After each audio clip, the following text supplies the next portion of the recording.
میرے عزیزوں ضروری ہے کہ ہماری اپنا ریلیشن، ہمارا اپنا تعلق خدا یسوع المسیح سے کتنا مضبوط ہے۔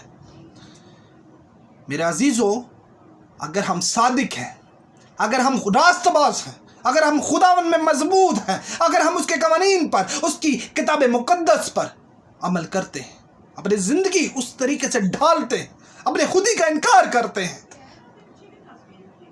تو کبھی ایسا نہیں ہو سکتا کہ صادق کی اولاد اچھی نہ نکلے، کیونکہ صادق کی اولاد زمین پر زوراور ہے، کلام مقدس فرماتا ہے۔ ہاللیلویہ۔ اور آئیے ہم سیکھتے ہیں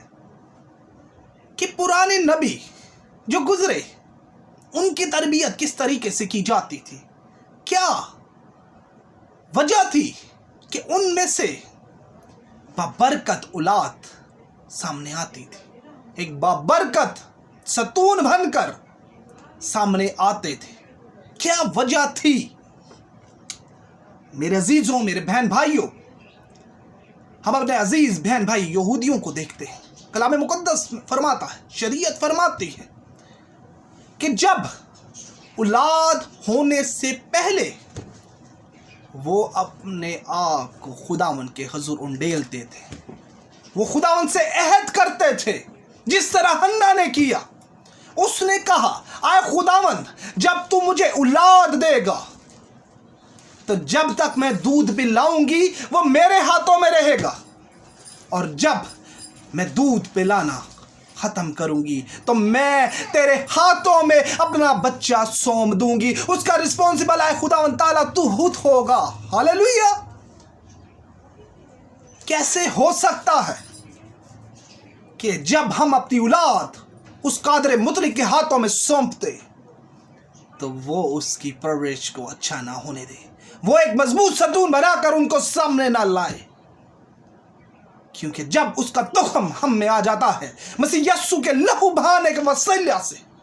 اس نے ہمیں باپ ہونے کا حق دیا۔ ہاللیلویہ۔ تو ضروری ہے کہ ہم خداوند سے ہم عہد کریں کہ اے خداوند قدوس، میں اپنی اولاد تیرے ہاتھوں میں سونپتی ہوں،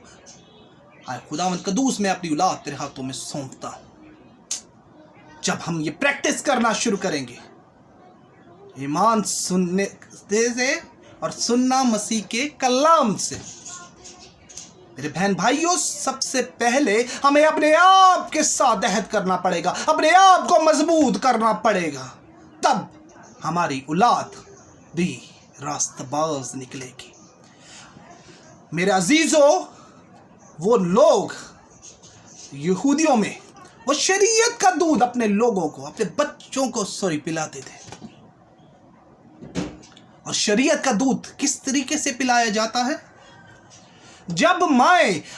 بچوں کو پہلا بوند ہی دودھ کی پلاتی تھی تو وہ پلاتے ہوئے 7 گیت زبور گا رہی ہوتی تھی، خداوند کی آیات مقدس ان کے کانوں میں فرماتی تھی،